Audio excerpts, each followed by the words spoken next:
Hi, everyone, and welcome to our webinar on mentoring and the power of your network with the formidable Joelle Martinez of the Latino Leadership Institute from Denver University. So we're so excited to have her today. I'll go through a few quick slides, a little background on Vote, Run, Lead and Latinas Represent, and then we'll dive into what is definitely going to be a dynamic conversation on mentorship. And the background of this conversation initially is for a lot of people in public service and politics in any kind of a professional field need mentors to succeed, to advance, to meet new people, learn new skills, and build their network. And we often talk about networking very broadly.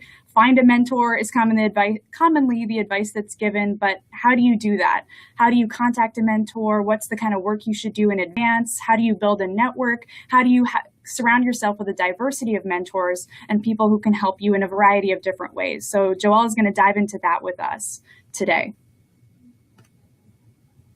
A little background on Vote, Run, Lead. I was actually able to join Go Run in Minneapolis this past year. It's a transformative group that's working to change the face of politics today. It's strengthening democracy by unleashing the power of women leaders through training, technology, and community. And I think the technology piece is really important, having these online conversations, but also that they transfer into offline conversations, you meeting each other, going to live sessions, connecting with people here for coffee. So that's great.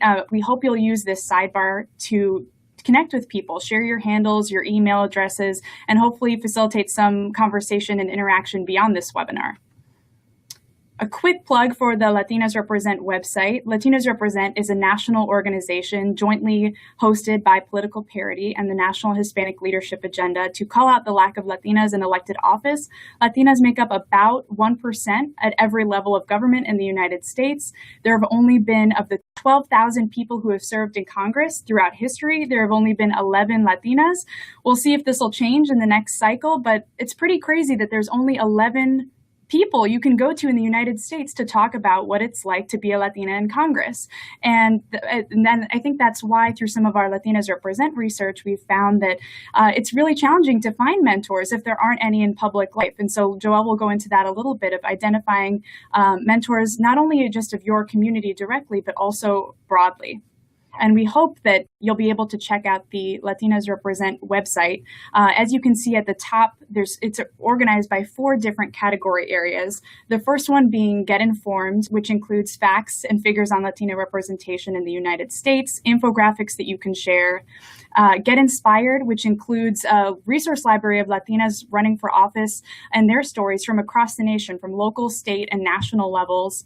Get Local is how to really get started building a Latinas Represent community where you're at. So we have a downloadable guide on how to hold a Latinas Represent event in your community, and you can take a look at the map we have featuring all the events we've held across the country in some of our core communities, which includes Denver, where Joelle is from.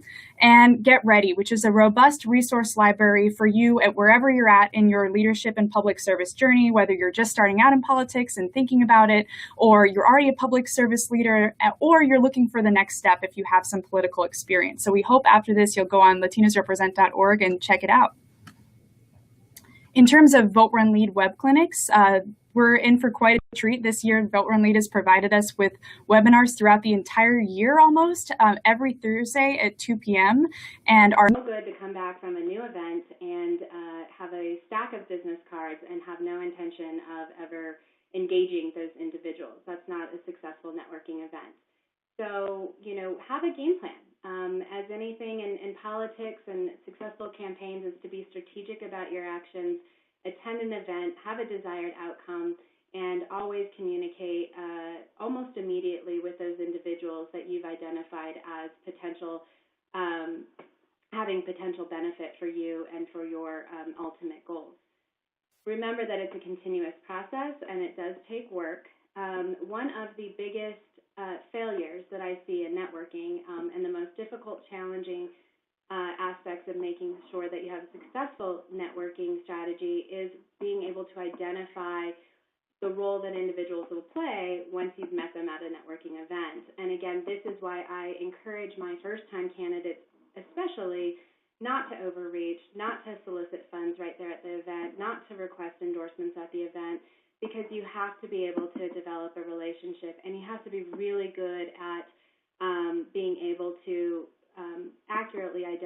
how these individuals can help you in your efforts. And particularly first-time candidates don't necessarily have that skill yet, something that you develop over time and being able to read a person and a situation. So take a step back, communicate with individuals.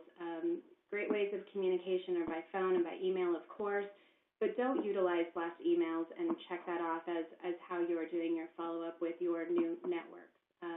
Because quite frankly, these, if in order to be successful, need to be somewhat intimate in nature. And I'm just going to stop there real quick and see if Nadia wants me to answer any questions about either the personal and professional plan and or networking before we tackle mentoring. Everyone, feel free on the side if you have any questions about what Joelle just said, whether it's how to approach a networking event, what are the things you should be thinking about in advance. Malaga from Cambridge just chimed in with really good advice about having some kind of a plan when you go to an event. If you see an agenda and you see someone's name on it, be doing some of the research in advance so you know who you want to talk to, because as Joelle mentioned, you do have a limited amount of time and sometimes want to make sure you make the rounds to as many people as possible. Any questions about anything Joelle just brought up? And if not, we can move on to the next section. You may already be pro networkers. And I just want to reiterate, as Nadia mentioned, there is a comment there, and absolutely right. The best candidates, the best individuals that can work a room, walk into the room with a plan, and they mentioned there in their comment to have 3 business cards when you leave, and I agree absolutely 100%. But knowing what you're going to do with those business cards, having a plan for each one of the contacts that you're going to make, using those cards. When you become once you are an elected official, I would offer up too that it's really important to have a body person with you at networking events so that you can fully maximize that opportunity. Even if it's an intern, a sister, a friend that you bring along with you, because they can help you take detailed notes, they can help you remember a conversation, or provide you with a lead. It's just like sales. I mean, these are lead opportunities, and so the more that you go into it with an idea of what you want out of it, the more successful these opportunities are going to be. A quick question from Stephanie from New York, who just opens up with a brief comment about blast emails being a horrible way to communicate.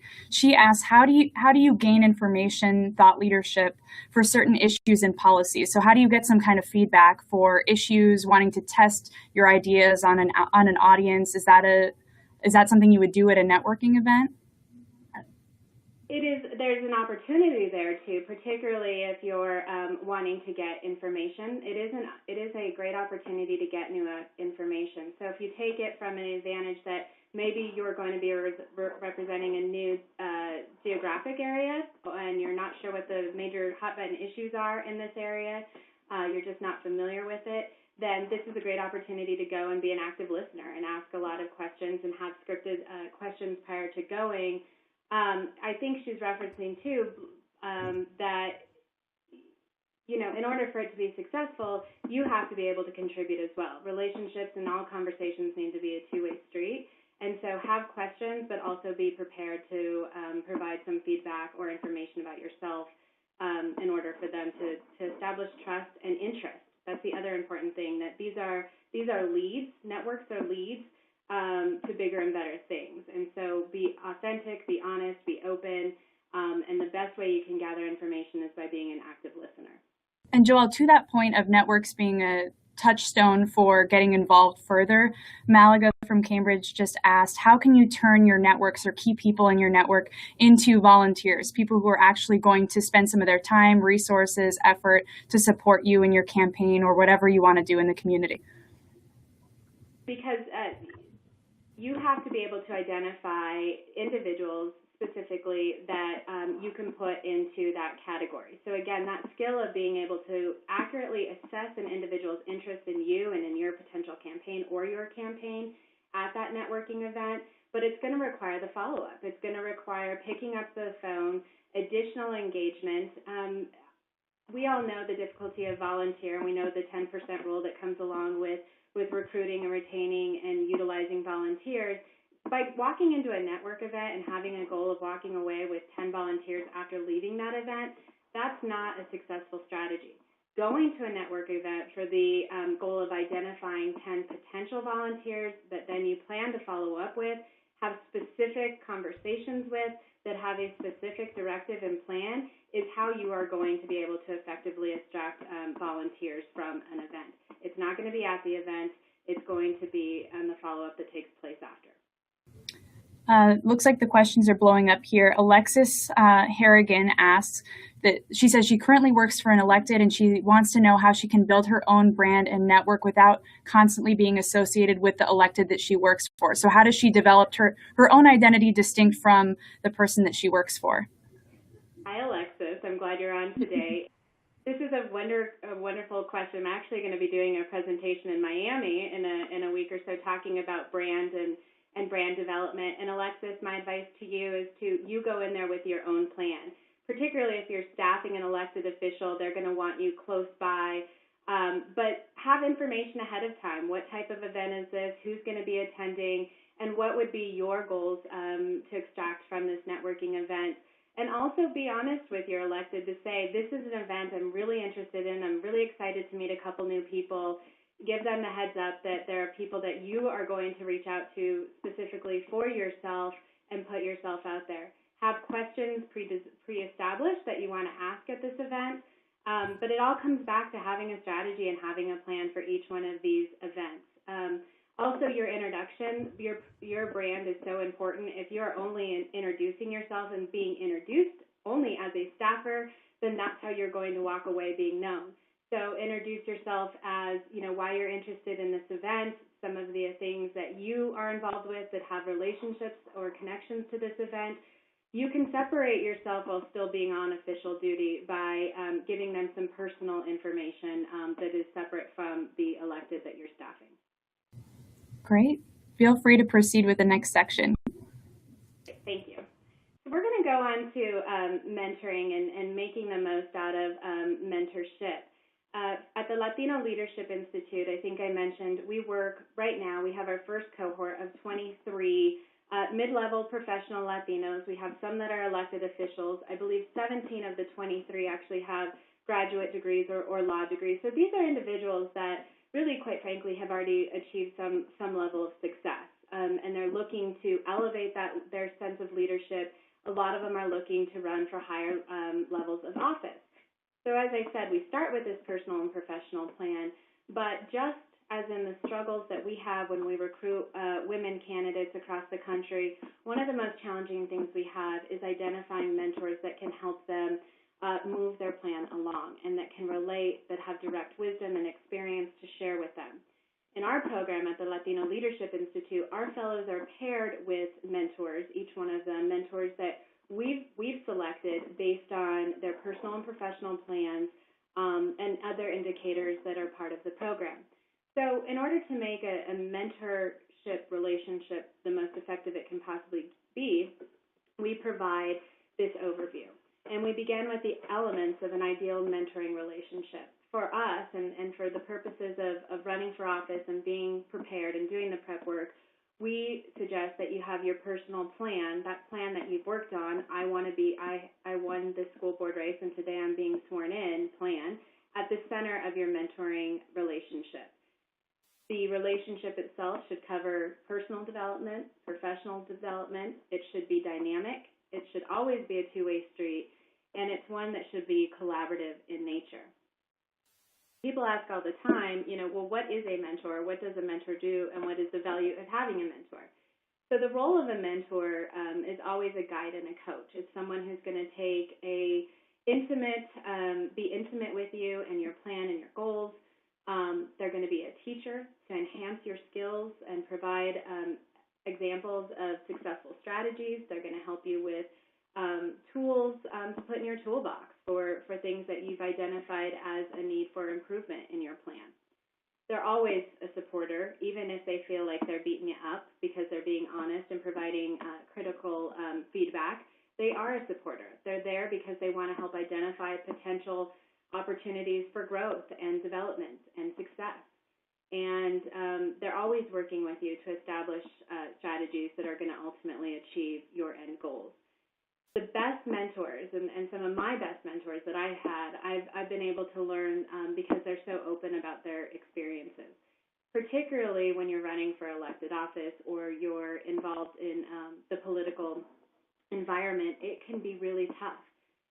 Women face challenges that their male counterparts do. Minority candidates face additional challenges. And being able to find a mentor and identify a mentor that can speak specifically to shared experiences is a critical component in making sure that you actually have someone in your life that's going to help you through your plan development and implementation. Roles of the mentee. What is your role? You're asking someone to give you advice for set amount of time. What should you be doing? And the first thing, and it's the same skills that you should have in your networking development strategy, and that is take an active role. You set the agenda, you set the goals, you go into this relationship with a clear vision and a clear understanding of what you hope to get out of it. And you could do so by being organized, being open, and being very respectful, not only of your mentor just in conversation, but of the time that this person is giving you. Always be an active listener, so similar skills to networking, which means that you're listening carefully, you're not interrupting, you're not making assumptions, and that you are expecting honest feedback. One of the hardest things in a really good mentorship relationship is developing some thick skin, because good mentors are going to be direct and they're going to be honest and they're going to provide you feedback that maybe you don't want to hear. But those are things that you need to do in preparing for a life in the public space anyway, because you have to have thick skin. You have to be able to take criticism. You have to be able to adapt and adjust based on the information that they're giving you. But the most important thing you can do as a mentee is make sure that you're following through. This relationship is only going to be as successful as the effort that you put into it. So make sure that you appreciate the opportunity that you're being granted by having this mentor provide you their wisdom and guidance and concern and support. And then also make sure that you're taking appropriate action based on the guidance of your mentor. If mentors feel like they're giving you a list of things to work on and you refuse and you don't do anything, they're going to feel like it's a waste of their time and yours, and so they'll probably end that relationship fairly quickly. In our program, we've identified that there's really 4 stages of successful mentoring. You have the initiation period, where you're really establishing the values, needs, and vision of the relationship. You have the cultivation period, where you're establishing and building on the trust, the relationship, and the structure. And then you have the separation, mentorships, and there are some lifelong mentorships, but even that mentorship relationship evolves over time, because your values, your needs, your goals, and your visions are going to change over time. So we prepare individuals to have a plan for that independence once they're no longer being mentored directly by this individual.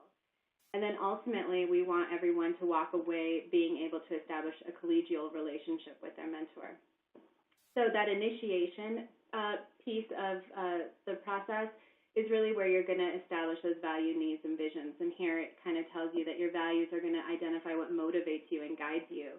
Your needs are going to be, what knowledge do you want to gain? What skills do you need to learn? How can we build your confidence level? Particularly first-time candidates, when you've identified a mentor, their initial gut reaction is to ask them, how did they raise their money? How did they, recruit volunteers? And those are all very important questions to ask. But you'd be missing an opportunity to really grow as a person and as a candidate if you don't start identifying these deeper needs, and that is confidence and charisma and your public speaking. That's another one that definitely, if you have a really good mentor, they can help you on those skills.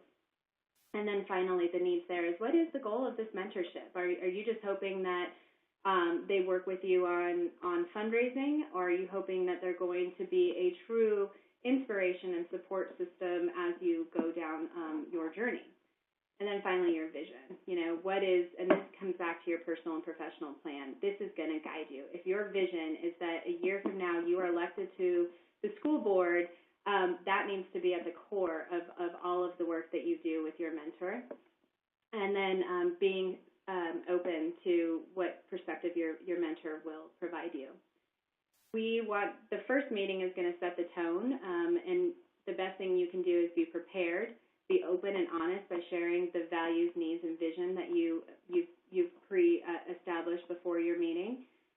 Share where you're from, where you are now, and where you plan to go. This is where you will present your personal and professional plan to them. Have specific and realistic asks of your mentor, understanding that particularly if you're looking for an elected official, a female elected official who's serving as majority leader to serve as your mentor, they're going to have limited time and accessibility. And so you want to make sure that what you are asking of them is realistic. And that goes right into establishing realistic meeting and conversation schedules. All mentorship relationships are different. Some you're meeting with your mentor on a weekly basis if there's a lot of work and they're willing to put in that kind of time with you. Some mentorships you meet with and check in on a quarterly basis or even an annual basis.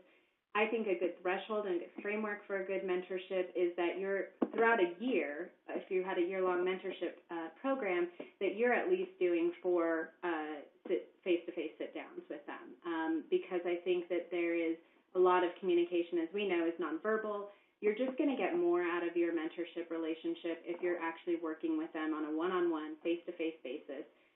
That's not to say that email and other communication shouldn't be available in this relationship and on this schedule, but working directly with them is going to help you achieve your goals.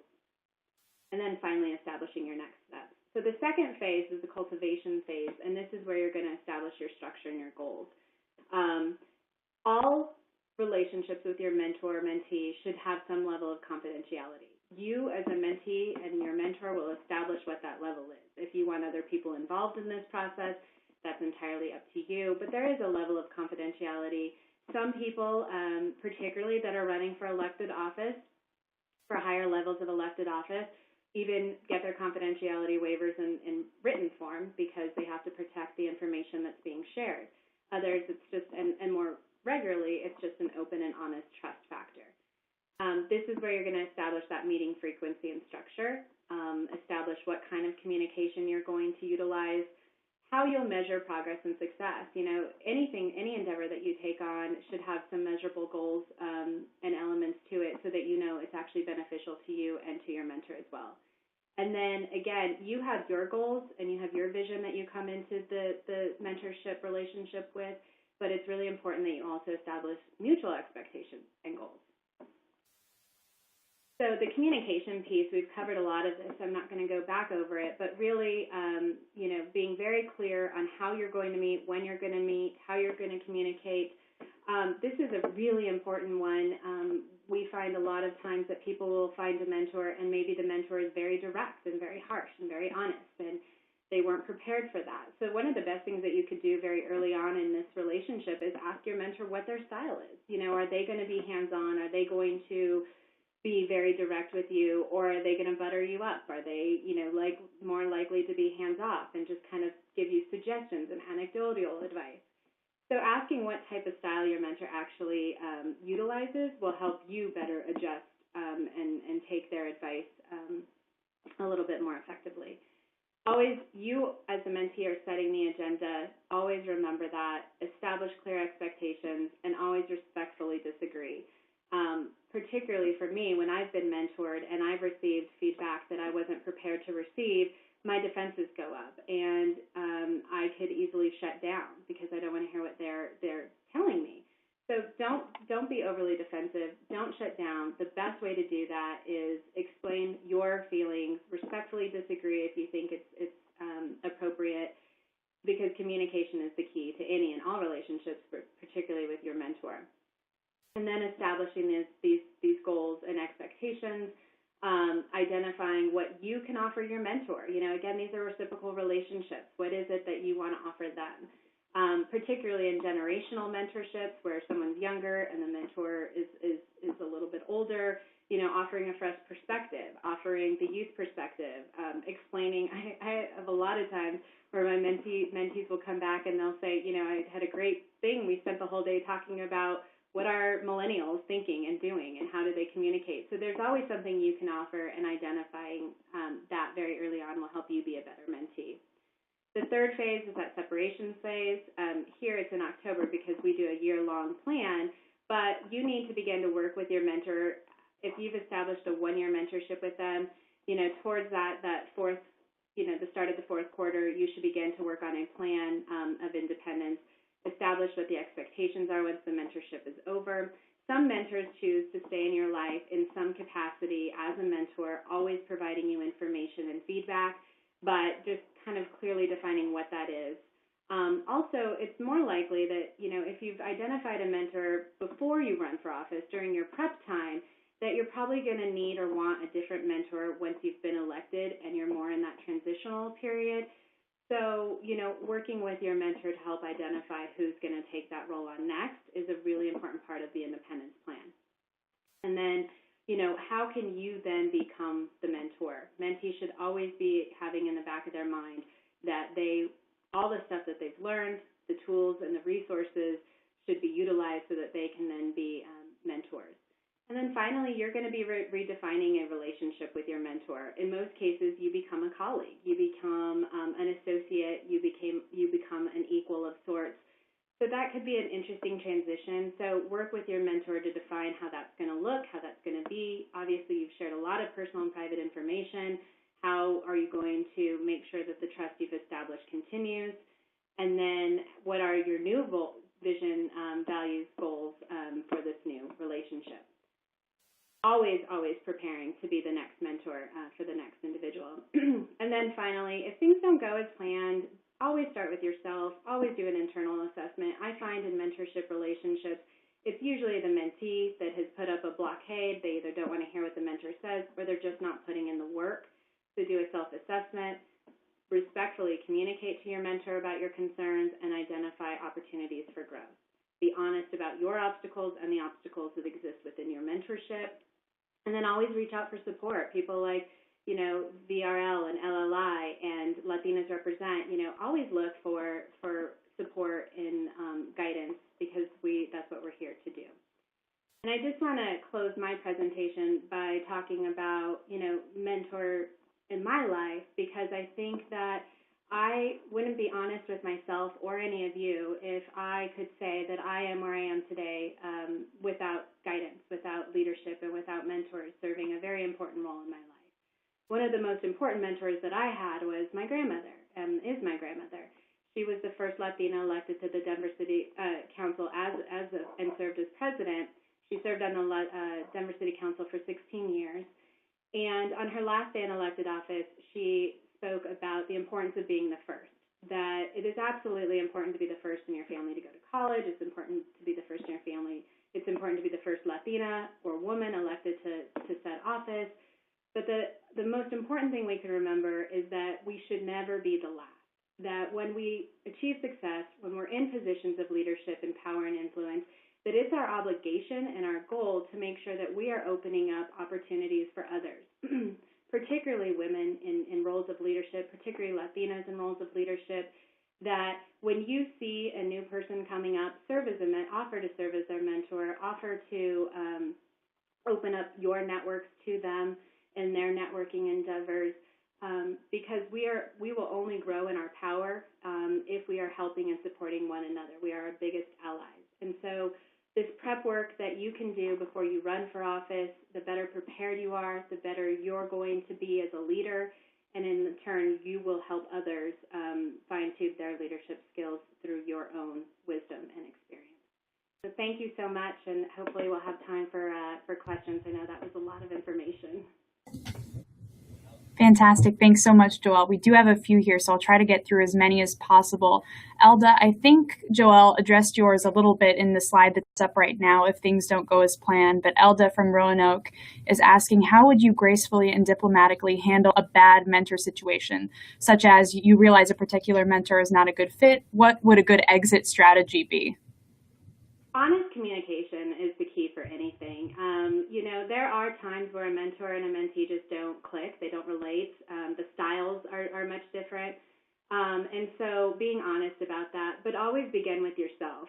What is it that you can do to improve this situation? What is it that you're doing that's making this a difficult situation? And if after you've done that, the bottom line is that it's just not going to work, communicate that. Sometimes it ends in an amicable way, and quite frankly, sometimes these relationships, because there's so much intensity involved in them, they can end in a negative way. And so the best thing you could do is be honest, be open, and then strategize on finding someone else that's a better fit. And also the other problem that I find too is that, particularly when we seek out mentors that are already serving an elected office, time commitment is a big challenge. And if you feel that your mentor isn't giving you the time that you need and require, the other option is co-mentoring, asking them if they have a colleague or someone else that they know of that can also mentor you. And it could be a tag team, and that could address the time commitment issue that a lot of mentors do face when they take on a mentee. That's a great question. Malaga from Cambridge asks, as a woman, how difficult is it to have an older mentor who wants to meet for drinks at night? I was just at lunch this week with an old mentor of mine, and she said that she, her mistake when we first started was that it was social for her. It was her opportunity to get to know more about our world, right? Our world and what we were doing. And I did learn a lot from her because her stories are amazing and her success was amazing. But, I think we now acknowledge that it was more social than it was functional and professional. And so, again, it comes down to communication and being open and honest. If you've clearly established goals and your vision for this relationship and the structure and time, if they're only available at night for drinks, do it where they don't serve alcohol. Do it at a coffee shop, to where you're at least establishing a different framework for that conversation to take place. And be honest, if you do not work, professionally, you can't put on your professional cap in a bar, be honest with your mentor and you establish where it is you want to meet.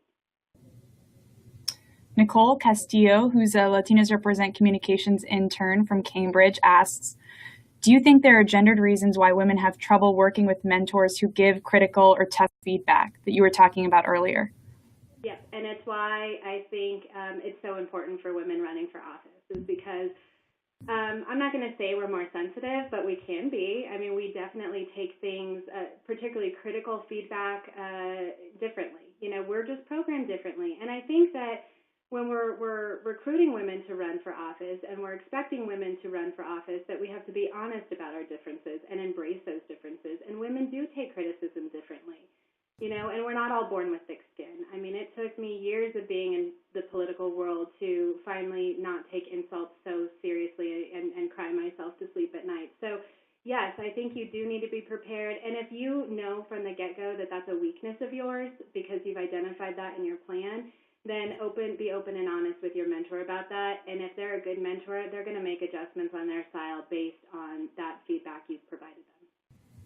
Liz from Miami actually asked a question that I think is really relevant. You were touching on it earlier, but she says, offers a comment, I struggle with knowing what to offer initially to a new person I meet that I have identified as a possible mentor. So if I want Joelle Martinez to be my mentor, she's really prominent. She's worked on a lot of campaigns across the country. She has very limited time. And you touched on this earlier in terms of offering a fresh perspective as a millennial, but what are other things that would entice you to get involved with someone with less experience or less maybe upfront to initially offer you? It all begins with your own personal story. And I think that is where, we're going to be talking about this a little bit in Miami, but what you bring to the table is you. You're unique. Your story is unique, where you came from and where you plan to go. Even if I have run for said office and you want to run for that office, and that's our shared experience, what you bring to the table is unique because your story of getting there is much different than mine. So always begin with what you uniquely bring to the table, your story, your narrative. And quite frankly, the best mentors are mentors that are learners themselves. If they think they know it all, then they're not going to be a good mentor, because really successful leaders are constantly learning. They're constantly evolving. So start with your story and start with what you want to do and the successes that you want to have, because even again, if you've had a shared role and you're looking to achieve something they have specifically, you're going to do it in a new way, and you're going to do it with a fresh perspective. Great. And Elda actually followed up to her previous question about how to tell a mentor that they're not fulfilling their needs is, what about a mentee? How does that work? Is that different in any way? Of course, the open and honest communication might remain the same, but is there a way or a certain set of language that should be used to let a mentee go in a gentle and thoughtful way? Yeah, I mean, really good mentors, again, they're successful because they've mastered really good communication skills. And I think, again, being honest and respectful are the keys to that. So you're going to use language that acknowledges their goals. You're going to be respectful of their plan. But quite frankly, we're human. And so personalities are going to differ. Characteristics, stylistic things are going to be a problem at times. And so just be honest. Just say, this is not working out, and here are the reasons why, and here are the things I've done to try to improve it, and unfortunately it's not been successful. And if you're a really good mentor, maybe help them identify an individual that can take their place and replace you. Because sometimes you go into these relationships thinking someone, based on what you know of them, is going to help you on particular items, and they're just not set up to do so. So a good mentor is always going to find you the next best mentor. Great. And I think we have one final question to wrap it up here. Stephanie from New York says, how do you find a mentor if you are, quote, the only in your business, company, or organization, such as the only woman, the only Latina, the only person of color, the only LGBT person? How should you go about that? I think we can all agree that we share that in common a lot of times, where we walk in and we are the only woman, or we are the only minority, or we're the only young person. I mean, that's another thing that we face too, that, we walk in individuals. So one is to realize that it may be the only in your small circle. There is nothing for looking at national leaders, national mentors, even by phone, and being very specific about what a national mentor can do. They're obviously not going to be able to meet with you in person 3 to 4 times a year, but they're going to be able to serve an external role. Also realizing that just because you're the only woman doesn't mean that you're not going to have commonalities with the youngest person or the oldest person who feels that they can't connect with other individuals. There's commonality shared by being different in general, and so look to other alternatives. And then I go back to this all the time, that you are not always going to have the answers. I don't have the answers. So I always seek advice and counsel from others. So there are individuals in your lives that should be able to help guide you and provide you feedback and give you alternatives for other individuals. And then there are organizations out there also doing this work that can say, listen, I understand you're the only woman to have ever run for this office, but there was this lady in California, and she was the first one to ever run for that office, and there's got to be some shared experiences there. Great. Well, I think that was our last question, Joelle. We are so grateful for you, your time. You're a mentor to hundreds of people across the country, probably thousands. Thanks so much for taking your time today to share a little bit about networking and mentoring and how to leverage relationships in productive and meaningful ways. So we're so grateful for that. I just wanted to close letting you know that we are going to have a recording of this video on voterunlead.org if you sign up to be a member. And Joelle has also prepared a mentoring worksheet for you to work through. So you have some kind of tangible, concrete things to get started on after this conversation, and the slide deck will also be available. And one final plug for National Go Lead, which for those of you who are familiar with the National Go Run, it's kind of what Selena and Vote Run Lead calls Go Run Light. So maybe you're not totally convinced you want to run for office yet, or don't have a ton of political experience. This is a great way for you to just test the waters, see if civic engagement is something you're interested in learning more about, and maybe starting your journey to public office or public service broadly. This is a great way to learn more about voting, about running for office, communication strategies, and it's set in St. Louis, Missouri, which of course, due to recent events, offers a lot of opportunity to learn, hear from different stakeholders and people across the country. So thanks so much for joining us, Joelle. It's been a pleasure.